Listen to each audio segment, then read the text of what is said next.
What is going on, everybody? It is Jackson, Steven, Andrew, and Chase from Dinger Dudes. And today we have a very special episode, a World Series preview. If y'all have been a fan of the podcast for a while, you may remember this guy, a big Yankees fan, Daniel Karp. Daniel, how's your day going? And especially, how do you feel Fantastic. about the Yankees being in the World Series for the first time in 15 years? More head over heels about this than I've ever been about a girl. Put it that That's way. facts. Hey, that's some good words right there. That is. No, I'm excited. I mean, I was 4-09 when they made it to the World Series last. So I mean, I've been following them since 2000. I mean, I've always been a fan, but I really started following them in like 2014 maybe. So I mean, you have a 15 wild card loss, 16 didn't make the playoffs, 17 you lose in the ALCS, 18 you don't make it anywhere, 19 you lose in the ALCS again, 20 you lose in the ALDS, 21 you lose in the wild card, 22 you lose in the ALCS again. And the last year you didn't make the playoffs, and now this year you have Juan Soto, and now you're going to the World Series. So I mean, it's pretty special. So it's the first time I'm actually seeing one of my teams make it to a championship where I could actually like enjoy it. Well, I mean, And just some of kind of the like, well, I was just gonna say, just to compliment the Yankees. Like you said, it's kind of been a long time coming. They went big last winter by sending a haul, to San Diego to get star slugger, Juan Soto with only a year remaining on his contract, and that has paid off brilliantly for New York. And not only did Soto combine with, his soon-to-be, AL MVP Aaron Judge to form one of the most productive one-two punches we've ever seen in the regular season, but he also delivered the swing that sent the Yankees to the World Series with his extra inning home run against Cleveland. And I gotta say, I was pulling for Cleveland, not because I have like a raging hate for New York. Okay, I'm one of those guys that I like to see like teams that have little to no success, win some championships. So, Cleveland, I mean, they haven't won a championship since the 60s or something like that. So I really want to Yeah. see him pull it out. But at the same time, dude, that Soto home run gave me chills, man. I was kind of feeling that moment for you guys. So my story revolves around the Soto home run. So I Oh went yeah, yeah. down with Let's hear it. I went down with one of my best friends. I went down to Delaware the other because our school gives us like these 2 mental health days off for whatever reason. So we decided we went down there, whatever, hanging out. So sitting on the couch, whatever, we're in front of the TV. The Soto at bat's going on. Foul ball, foul ball, foul ball, foul ball, foul ball. I'm like, hold on a second. Totally forgot. I run upstairs in my bag, digging through my bag. I have a Juan Soto jersey just sitting in my bag. Oh I god. throw it on. I go Uh-huh. downstairs. Next pitch, he hits the home run, and we're just like going beautiful. balls out. I mean, and if the moment wasn't sweeter, we were also wearing matching pajama pants, That's crazy. so that made the moments. Great. It made the moment sweeter. So I That's mean, crazy. honestly, out of all the moments, I mean, I've seen crazy things in person, but that probably was the best moment in terms of like me watching a game on TV. And And then then I correct also me if I'm thought, okay. oh, and then literally 2 nights before, Aaron Judge hits the home run of Clase, and then I'm like Right. screaming and yelling explicits while my friend's on the phone with her mom. Hey, that's how it is sometimes. Sometimes you just can't help it. Yeah, But correct me if I'm wrong. Didn't Soto get the final out as well? he did get the final. Yeah, Got I the think fly Lee Yeah. ball. Thomas hit like a fly ball to right field. Yeah, So that really just kind of wrapped the moment all together. But Jackson, we saw what you were doing there. Get that hat out of there, man. What do you Don't mean? don't don't What happened? don't start You're this. killing Don't me. start I don't this. You're know if you killing guys me. could see clearly, but yeah, these are matching pajama pants. Dude, that's like Hey, what a romantic. moment. This is No, why Dude, it was people it are was yeah, dude. man. That's This is why it, people are yeah romantical about baseball because of moments like yeah. that. This is literally yeah. You could be romantic about baseball. This is not bromantic. This is romantic. It's Oh, romantic, for man, when it sure. comes to baseball. For sure. Yeah, We've had our, like, we talk about, like, we had our moment, especially as Braves fans. We had our moments in 2021, and we can talk about stories of playoff. Like, I have a video of when we won the World Series and just being, like, absolutely just ecstatic because in my lifetime, I've never seen any of my sports teams win a championship. And so getting that moment was incredible. And we talked about it in a group. Is like you said, the last time that the Yankees won a World Series was when you were 4 years old. I mean, for the new generations of Yankees fans, there's been a lot of heartbreak there. There's been yeah. like the ALCS losses, like the times that you've made it to the playoffs and you just like you missed it out just by this much. So getting this they chance to were the like team to go up, beat this year. I Yeah. mean, listen, on paper, like talent wise, this is the right World Series, and it's going to be an entertaining World Series. But also at the same time, like man, both of these franchises, just like all of the success and all of the history that's there. I don't know, man. Like I wanted to ask you, Daniel, of like how are you feeling about your pitching rotation going into this series? I feel like I feel like I can't feel higher than I feel right now. I mean, they're healthy. I mean, Garrett Cole has been pitching good, not great, Good good. Lord. Yeah. And Carlos Rodon has also pitched good, not great, had a great start, but he's been getting the job done. Luis Heel, I mean, Luis Heel's gonna be Luis Heel. He's gonna walk a bunch of guys. He's gonna strike out a bunch of guys. He's gonna give up hits. He's gonna give you 4 to 5 innings maybe. And then you got Clark Schmidt, who came off the injury, started out really good, settled down a little bit, looked okay in the championship series. Not worried about him. I think we actually just did our radio show literally just like half hour ago, and Okay. we're thinking that Clark Schmidt is gonna start game 2 and have Carlos Um, Rodon start game 3.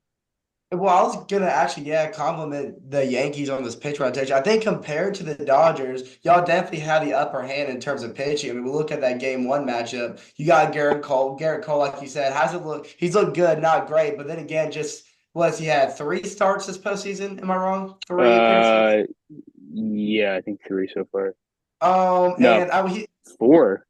4 maybe No, no, 3 or 4. Well, point I is, think he's I don't know. Yeah, point I'm making is he's getting the job done, and then of course you got Jack Flaherty starting for the Dodgers, and Mhm. of course, I mean, since he's gone to the Dodgers in the trade deadline, I don't think he hasn't looked great, especially towards the end of the regular season, looked really shaky. So I think that's a and the Mets big lit him pitch. up. Yeah. Right, Yeah, the Mets exactly. did The light Mets him lit him up. up. They did. So this is already in game 1 a big pitching advantage. I think y'all can easily take advantage of with the Dodgers even having home field advantage. That's something to definitely take note of. But yeah, I You think you know, said I you think know, Yamamoto is getting the start for the Dodgers in I game 2. Probably. do yeah, you know who I really like? I really like on that Yankees bullpen, Luke Weaver. I feel like he's been one of those dude, like he's been one of those like unlikely bullpen heroes in this postseason, Yeah. but I've really liked his work this year. The fun thing about him is that he has a starter pedigree in him, so you could keep him out there for 5 out saves Yeah. multiple days. yeah. So he has Right. that in him. And He even used Rodon, like you said, he hasn't been like overwhelmingly dominant, but he has consistently pitched like deep into games in a postseason. That's been like I don't know. I feel like it's been very. I don't even know the word I'm looking for, but I mean, so at Black least he's Dog. going 6 innings. Yeah, I He's said his so name wrong. I weird. know. He's so weird because there's always these things when he has like bad starts where you could just pick out so easily. And usually it's a personnel issue with him. And then Mhm. like you pick it out, you figure it out, you see what it is. It's blatant and obvious because he wears his heart on his sleeve. And then the next start, he completely does the opposite of what he did, and then he pitches great. Yeah. Like the first game, he was getting all rowdy and everything. Had a great first 2 innings, and then he didn't get lit up, but like he ended up having a pretty bad line next. And then we were all talking about it, like, oh, why is this guy doing this? This and that. Next game, completely loses the attitude and pitches great. I was gonna say I did get the opportunity. I went to Boston this summer, and it was Rodon versus Hoek, Boston Yankee series. That was probably the most energetic I've probably seen in MLB. I was in Fenway, but MLB Stadium I've seen in a minute. I want to go to Yankee Stadium because I'm pretty sure it might be more loud over there. But I did want to Yeah, it's ask loud there. Yankees fan. What are the 3 key things that you have a takeaway from this Cleveland Guardians series that you think that needs to be implemented into this World Series heading against a high-powered offense such as the Dodgers? So my first one is going to be how they managed to hit their bullpen pretty hard. I want to say they hit a home run off of the Guardians' big four starting pitchers. Sorry, relief pitchers, and they played pretty well against starting pitchers too. I mean, Tanner Bybee, he was better in his second start than his first start wasn't great, but they still hit him pretty well. I think production throughout the whole entire lineup has been great. We were talking on the radio the other day, and I was like, hey, like when I'm watching these Yankee games, it's like in the during the year and last year, I was like, oh, okay, When's Judge getting up? When's Soto gonna get up? Now it's like I'm watching a game. It's like, ooh, Volpe's coming up next. Ooh, Rizzo's coming up next. Ooh, Jazz Chisholm. Maybe he'll get a hit and maybe he'll start getting hot. It's like every time somebody else is up, it's like, ooh. So it's not like you're just relying on Soto and Judge. And Soto's been great, and Judge has sucked. Yeah, he sucked, but you know what I'm getting at. Yeah. I mean, I Judge. I think he's down for a big series. I mean, he has good numbers against the Dodgers. He's hit them well. He's hit Jack Flaherty well, and Jack Flaherty is I think Jack Flaherty is like the perfect pitch for the Yankees. Go out there and absolutely crush. Like I think they're gonna pair. I think they're gonna fare well again. I think the Yankees are made for Jack Flaherty. And say what you want about Jazz Chisholm offensively. I think the way he's been playing during his time at third base has been great. I feel like he's been playing Yeah, I think that. he's been okay for The somebody who guy hasn't that's played that position. Who's somebody who's going from center field to the hot corner. Exactly. Can't complain. Exactly. Yeah. the guy that's just been absolutely shocking to me in October has it's just because like I'm not used to seeing this like we saw it earlier in his career, just the offensive explosion that Giancarlo Stanton's like capable of. But him in Oh, yeah. October, it's like a switch. Yeah. It just every ball right now just seems like a beach ball to him, and he is just It's so crushing bizarre. everything. It's the most bizarre thing ever Well, it's because funny he because cannot hit. No, you good. I was like, Wait. yeah. I mean, I remember like there was a podcast that we did earlier talking about how like the struggles he was going through, and like you called it a holiday as a Yankees fan. I A was like, well, holiday in we're going Yankee through our land. typical I Joe did. Carlos Stanton Yeah. injury. Like, happy holidays, everyone. Happy holidays, everybody. Yeah. And now he's back, and he's been like, in my opinion, the key guy in y'all's lineup that's been carried you to the World Series. Like, obviously, This is Juan like a Soto's there second too, but John holiday. Carlos. Second holiday. This is like leap year. You Oh know, you get yeah, to leap It's year every like 4 years. leap year. This is like leap year. that's a Yeah. good way to put it. That's a good way to put it. And you know, I Yeah. love. I absolutely love the designated hitter matchup in this World Series because you got Otani on one end of the Yeah. field, and then you got Stanton coming up right after him. And you know, Stanton, like you said, he captured his ALCS MVP honors by clobbering 4 home runs in 5 games against Cleveland. And there's no reason to expect his heater to end now. Also, considering that LA's pitching isn't really much better. And it's worth remembering that Stanton had the 4th most plate appearances without a World Series appearance among any active player. So this has really been a long time coming for Stanton. And then Otani, on the other hand, you know, is the best player in the world. And he's really navigated the postseason for the first time in his career. And he has settled in very nicely to this LA team, you know, taking his walks and then finding moments, you know, pronounce his dominance. But, you know, like Steven just said, Stanton is scorching right now. But then again, Otani, like I said, he's the singular best player in baseball. So those are 2 really dominant designated hitters that we're going to see for hopefully 7 games. I'm kind of projecting this series to go all 7, which I would love to see it. From just a baseball Yeah. fan, that would be best case scenario for me.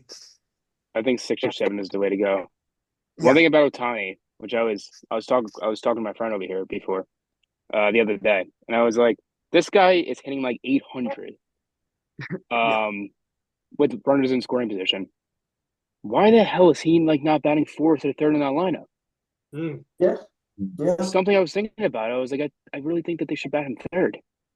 That's a good point. I know mean, you've been riding him batting first for a while at this point already. Yeah. But like, oh man, it's because it's like you got Betts, Freeman, Otani. It's like these 2 guys are gonna get on base somehow, some way, a walk, a Right. single, 2 of the best hitters in the league. And then you can set up runners in scoring position for players like Mookie Betts when he comes Yeah. up to the plate. So I see your What's so reasoning. crazy about that is like you just said that he's an 800 hitter. That's it. Yeah, have a good night. What's so Sorry. crazy is that he's like, yeah, he's an 800 hitter, but one thing that I like we always forget, or at least I do, I forget about Otani's game is that he's also quick. I mean, Yeah. he had 50 over 50 stolen bases this year. So I mean, it's also yes, like putting him in that 3rd spot in the lineup. I mean, you want run production from him. He's obviously a guy that can knock in RBIs, but he's also a guy that's like really good at getting on base and obviously making something happen on the base paths too. He's just in all facets of the game, like Otani is just like it's an anomaly. Every time I watch the game, watch him play, it's like you're not real. Like you're a simulation. There's no way that like this is an actual player that I'm watching right I think that's what it I is. I think it's from a very comfortability standpoint. Like just knowing that like he's just so used to coming up and being the guy to start off the Dodgers. Maybe they still want to mess with that. Maybe he because like you said, Steven, he's a sneaky guy on the bases. A lot of things that people might not expect it originally from Otani. So maybe it's just a whole comfortability thing. I was gonna say, speaking of Otani, I wanted to get y'all's opinion on they released a I'm not gonna name all top 24, but according to Fox Sports, they released the top 24 players in the 2020 2024. Yeah. World Series right now. So I want to go from 10 to 1. So at 10, they have Yoshinobu Yamamoto. Number 9, they have Carlos Rodon. Number 8, they have Teoscar Hernandez. 7, they have Freddie Freeman. 6, they have Garrett Cole. 5, they have Stanton. 4, they have Betts. 3, they have Judge. 2, they have Soto. And 1, they have Otani. I wanted to get y'all's opinion on that. Yeah. Okay.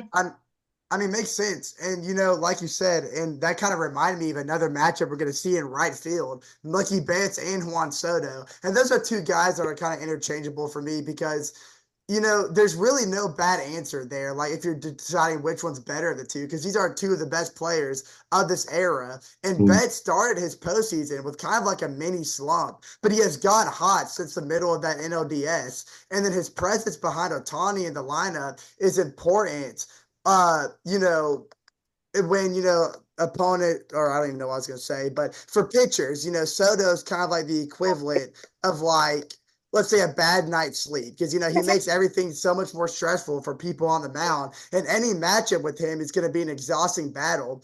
So greatness for him kind of feels inevitable, for Soto. But then because he also proved that in the ALCS, like we just talked about. But I kind of like the list. I feel like the top 10 in that order, it does make a lot of sense. And to me, Otani is clearly the best player in the World Series. So that's my take on it. Yeah. I would personally put Soto above Mets. Was Soto above Mets in that list? Soto was two. Uh, Above him. Yeah, he was two. Soto Oh, was okay. I'm sorry. I yeah. thought Mets was two. I thought Mets was two. Okay, well, then I agree with the list. Well, I actually wanted to Thirty get seven. Daniel Karp's opinion on this. So I was looking at something on Instagram earlier, saying that Judge is a better player than Otani, or Judge is a better player than Otani in this World Series due to the fact of looking at the season stats. The only season stat category that Otani led above Judge was stolen Stolen bases. bases. Yeah, I Hmm. mean, I think stats don't lie. It's hard. Oh man, the biased part of me wants to say the Judge is better, but I don't know because he does it on both sides. But We when didn't see Judge him is pitch this healthy, season. I know. So for that, Matt, for that sake, I'm going to say that Aaron Judge is currently the better player right now. And I mean, if it wasn't for that insane game in Miami, I don't think Otani, I don't think we would really be having much of a conversation like this. I mean, But I you mean, we go, you would, but like we wouldn't be having it to this extent because Otani just like got so hot towards the end of the year, and Judge was so cold at the end of the year. No, he wasn't cold, but like he had like that weird like 20 game stretch It Yeah, where he was didn't the hit any without a home homer. runs. we called it the Paw Patrol court, the Paw Patrol curse. It It was the was Paw Yeah, Patrol curse, bro. I forgot about Oh that. yeah, the Paw. You're right, the Paw Patrol curse. So But I mean, you look at I mean, Judge in the I think regular season. Oh, I'm sorry. You finish your thought. no, I'm saying if he didn't have the little Paw Patrol curse, I think he would have hit 65 probably. Oh, yeah. Well, I mean, most like even likely. like with the Paw Patrol curse, he still had like what bat like a 322, and I think if you But he look still at bagged Judge, it's like 322. yeah, even like since 2017, he's just been the same type of player, if not getting better. And like you compare him like to most center fielders, the fact that he's able to play a position like center field with his size is just it's absolutely terrifying, and it's just Even something he has last to take year, right. Yeah, even last year, even he was last year, injured yes, and he still Yeah. exactly, hit 40 home runs. exactly. And that's I'm something you ex- definitely have to take note of. Bro, I was looking at it and it was like the Judge, and I know Daniel Karp was on the episode with the Barry Bonds debate earlier in the summer, earlier this year. I was Yeah, looking at it. If Aaron Judge, so Aaron Judge made his debut when he was like 25 years old. If he would have made maybe a couple years earlier starting like debut, I honestly think with the trajectory he's at, honestly, he would be up there in the home run ranks. But he's at the age of what? He's 30, gonna be 33 next season. 33? He's Yeah. gonna he's 32. Do you think he continues this trajectory and stays healthy heading into his mid 30s into almost It's late easy to 30s? say. It's easy to say that he's not because he's a 6'7", two Yeah. hundred and 75 pound guy. But like even, I thought this year he was gonna take a step back again. I didn't. I thought And he he would didn't. be like a no. He took a step up. I think this season was arguably, if not better than the 2022 year. Mm. So it's hard for me to believe that he's gonna take another step back next year. Yeah, I that's mean, fair. watch from 2017 to till now, he's done nothing but get better. So I mean, I don't know. Like, look at a player like I mean, obviously, when people hit near the 40 range, you're not going to be the same type of player. But like, I think as long as Judge stays healthy to this extent, he's always going to be Aaron Judge. He's always going to be that player you fear when he comes up to bat. Yeah, like if you told me 7 years after his rookie year that his rookie year would be his third best season, I would think you're crazy. It's insane. Yeah. Yeah, I know. Just Well, Yeah. I was gonna say I'm looking at it. I feel like this game goes to seven. We were Yeah. having this, or the series goes to seven. We were having this discussion on Out of Pocket earlier today. I think the Dodgers edge it out. I think they get the win in game seven. Say the Yankees don't win the World Series. What offseason moves or acquisitions do you think that the Yankees need to make? I mean, there's Awesome. only the obvious one is to re-sign Juan Soto. Yeah, Yeah. give the man a blank check. Um, I mean, yeah, outside at of this Juan point, Soto, but I don't know because I was all for no Gleyber Torres next year because I had a fear that when he makes these stupid bonehead dumbass plays all the time, and I had a feeling that one of those times would come into like big playoff game, but he's been nothing but great. So it's kind of like a similar thing like with Pete Alonso. Like Pete Alonso, you don't know what the Mets are going to do with him if they're going to re-sign him when the season ended. But now he had a really good postseason. He might have earned himself an extra like I don't know $1 million. So Gleyber Torres, the way he's performing right now, the Yankees might want to take a gamble on him and bring him back next year. So uh, and Gleyber, I would say I wouldn't mind. I wouldn't mind if they let Clay Holmes walk. It is what it is. You know, I want them to re-sign Luke Weaver. Obviously, he's been Yeah. awesome. Great. bro, I love Luke Um, Weaver, former Cardinal. yeah, and I mean, I think these guys in the rotation are they're gonna have Stroman next year too. So it's gonna be interesting to see what they do with him. If he's a bullpen piece, if he's a starter, I don't know what the situation with Stroman's gonna be. But I think their pitching rotation so far, I think their pitching is like I think it's gonna look similar next year. Obviously, we don't know what's going to go on with Nestor because now he's saying that he wants to pitch until his arm falls off. So I guess you're going to assume that he's not going to be here next year.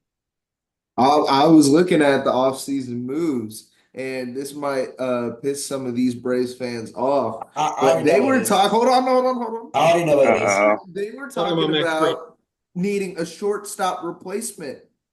Send Glaber over to the Braves. I think the Yankees, imagine the Yankees sign Max Fried in the offseason. I don't know what kind of cap space they have right now, but imagine the Yankees getting Max Fried. Would you like a Max Fried as part of your rotation? Or do you think that the Um, Yankees had the cap space for him? I don't know. I think they have enough. There's no such thing as enough pitching. But Yeah. I don't think they need Max Fried particularly. And also, I'll tell you right now, you don't want Gleyber Torres as your shortstop. You don't want him at shortstop. You don't want him at shortstop. You You want don't him at want him, second Yeah, base. Steven? I see your face that over wasn't. there. Yeah, as far as like shortstops go, Gleyber Torres wasn't at the top of my list. I No. was thinking Honest. more of a Willie Adames, something Okay. along those I lines. mean, But Not Glaber Torres? I'm all fine with RC defensively, but well, I don't know. Offensively. Well, offensively, towards the end of the season, he got better, but I'm not a big fan of RC as bad. I just love him for his defense. But yeah, but I think I agree with Daniel here. It would make more sense for Max Free to go to the Dodgers, Or the Cardinals. where their star rotation is more uncertain, and the Dodgers actually need star pitching. All the injuries have already been taken. But yeah, I don't think the Yankees would necessarily need Max Fried. I would honestly be shocked if the Yankees Well, go for Max Fried. well, I was gonna say, I would like, be too. to your point, Jackson, that doesn't piss me off, and here's why. A, we've been expecting Max Fried to be let go Oh, yeah, after the Max Fried's season gone. for a while, and B, we kind of got the better part of Max Fried's career, anyways. He's already in his 30s, and he's been Mhm. riddled by injuries over and over Mhm. again, and he's going to be demanding a lot of money that I don't want our organization to pay. So I'm actually okay and kind of I've talked myself into being okay with the fact of letting It's Max Fried walk, which I love Max wait, Fried, but like I said, would as a Braves fan, would y'all? You were looking at Willie Adames. Would y'all like Ha-Sung Kim? He's a free agent too. yeah, Yeah, I yeah, would I love actually. Hassan Yeah, I Kim. would. Yeah. Yeah, I think Hassan that's a Kim's good. I think that's a good move.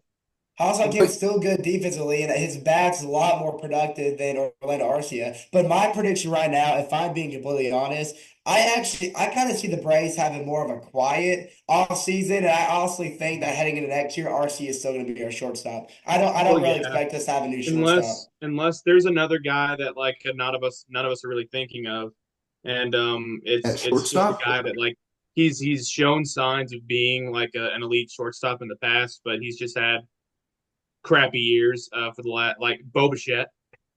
Oh, Oh wow, okay. yeah. Is a Well, move that Bo you could Bichette, possibly make. well, Maybe Bobichet's having still a under renaissance with contract, the isn't he? Braves. We've seen that happen before. yes. Maybe getting a different hitting coach, which obviously we're in the market for that right now, getting a new Well, hitting coach. cleaning house.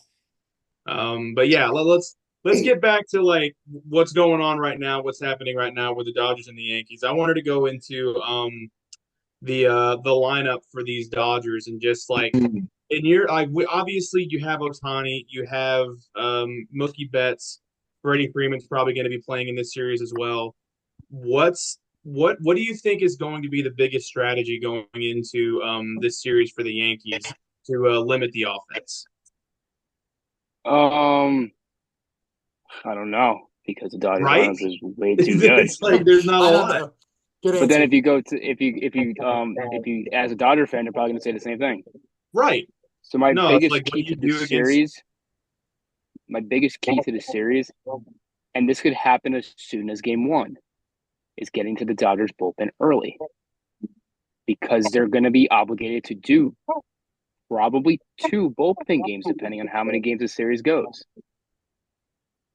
And the bullpen is good. They don't have a lot of lefties. And the Yankees are not good at hitting lefties. They're good at hitting righties. Righties that throw high fastballs in the zone. Michael Kopech.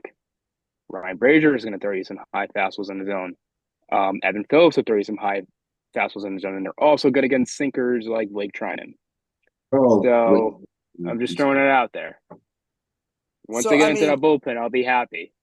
and about pitching, there's certainly a version of this series that could turn into an all-out slugfest. And down lineup, It's possible. contributions. Yeah, if New York is going to keep up with the Dodgers offense that has looked, unstoppable for stretches this postseason, and at the same time, the Yankees have the personnel to shut down any lineup if Garrett Cole and Carlos Rodon are at their best. And if Luke Weaver and Aaron Boone's, three other most trusted relievers, Clay Holmes, Tommy's last name? Why am I forgetting Tommy Hanley, his name? Kahnle. Yeah. And then Tim Hill. If they can, continue to secure outs at high leverage, and not to mention the recent promising outings from, Mark Letter Jr. and Jake Cousins, New York might have the arms to Kirk turn Cousins' this cousin. series. Yeah, Kirk Cousins' Yeah. cousins, Kirk which I Cousins' just Actually, found cousin. out. I just found out this weekend thanks to Jackson. But they can turn this series into something closer to what we saw against Cleveland. I'm not saying it's going to be a 5-game series, but I'm saying, having Cole available for 2, perhaps even 3 starts in this series could be massively important for the Yankees. I do have the Dodgers winning. I hate to say it in front of you. I do have the Dodgers winning, but I mean, I'm not. It's a coin flip to me. It really well, is. I think a quick point I want to bring up that I want to ask you about. I think something else to pay attention to this Dodgers lineup is there's a lot of lefties on this lineup. So I'm I just interested said to this. see. Well, no, I'm talking about like for the Yankees bullpen, like matchup Okay. wise, Oh, what the Yankees are going to do with Yankees don't their have a opponent. lot of lefties either in the Right. bullpen. So I'm wondering to see like how they like what kind of matchups we're going to see bullpen wise. Jackson. Yeah, I mean, that's when the analytics come into, and I'm not part of the analytics department. I wish I was, but I was just curious. I'm just curious to see how it plays out later down the series, down the stretch. Yeah, But yo. I think a guy like Tim Hill would be a great matchup for Otani. right, Not because his left's on left, because he has that weird, funky delivery, you know? So, right, yeah. I mean, I was just gonna say, where's Aroldis Chapman when you need him? In gone. Pittsburgh. He's gone. Pittsburgh, gone. See ya. Don't want to see you ever again. That time is done. That was crazy. That Time's was a up. crazy time. The last All I time can is see for now. Aroldis Chapman's future would be with the Yankees, just throwing a 99-mile-an-hour meatball down the middle for Otani to hit 450. So God, probably Like, better off having Clay Holmes and I mean, we Heck, saw him. Mark Leader Cleveland. in your watching bullpen. that walk off against Houston, I think that was the I was gonna say he did the nail in same the thing to coffin. freaking Jose Altuve. Like, Yeah, that was the nail in the Yeah, coffin for Chapman. yep. thank God he's gone. But I before we think wrap, this, but y'all did mention it, and I feel like I agree with you on this point. Is that I feel like this series is really going to like starting pitching is going to be huge, but also it's going to come down to the bullpens. Mm. I Yeah, think right now, looking at it on paper, like the Yankees just have a solid bullpen. They've been having solid bullpen outings throughout this entire playoffs. So counting on those guys like Mark Leader, counting on those guys, Clay Holmes, who's man, I've talked to I got some Yankee fans that are friends of mine that are just like God. Clay Holmes has just been like a heart attack waiting to happen every time he's on the mound. cardiac Clay. it's cardiac Clay. This is it's insane. crazy. I think just if the Yankees bullpen can be solid, if they can limit the Dodgers offense, then I don't know, man. The Yankees might just win this thing. I was gonna It's a say, t- since we have it's a a toss minute, up. we have a minute left. I want everybody's just say your winner and say what game you think they win in, starting with Daniel Karp. Yanks in 7. Dodgers in 7.